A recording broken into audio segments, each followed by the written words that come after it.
د اسلامي امارت واکمنۍ خپل ژمنتیا امریکا ته ثابت کړه.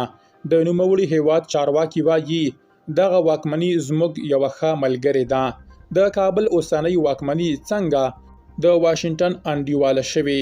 بشپړ جزئیات په ویډیو کې تر پایه وګورئ. پتمنو لیدونکو ستړي مشئ.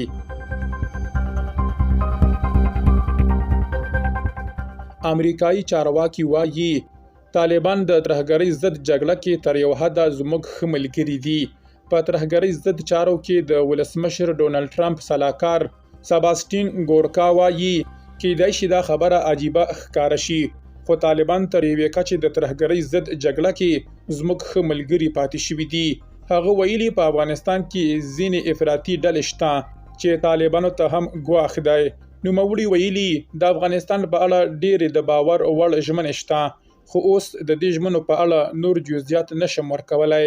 د چارواکي د ټرمپ د ترهګرۍ ضد ستراتیژۍ په اړه د خبرو په ترڅ کې ویلي که څه هم د متحده ایالاتو او طالبانو ترمنځ د افراطي ډلو پر ضد جګړه کې بشپړه همغږي نشته، خو په دې اړه کار روان دی، ځکه له دې ډلو سره ځینې یې خپله طالبانو ته هم ګواښ دی.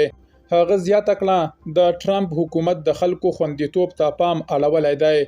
نوموړي د ترهګرۍ ضد جګړه کې جو بایډن ته ګوته ونیوله او وی ویل چې د بایډن د ولسمشرۍ په 4 کلنه دوره کې یوازې 18 امریکایي برمته شوي کسان خوشي شوي دي، په داسې حال کې چې ډونالډ ټرمپ یوازې په 7 میاشتو کې 2 امریکایان له زندان څخه راخلاص کړي دي. درنو لیدونکو له ملتیا مو مننه.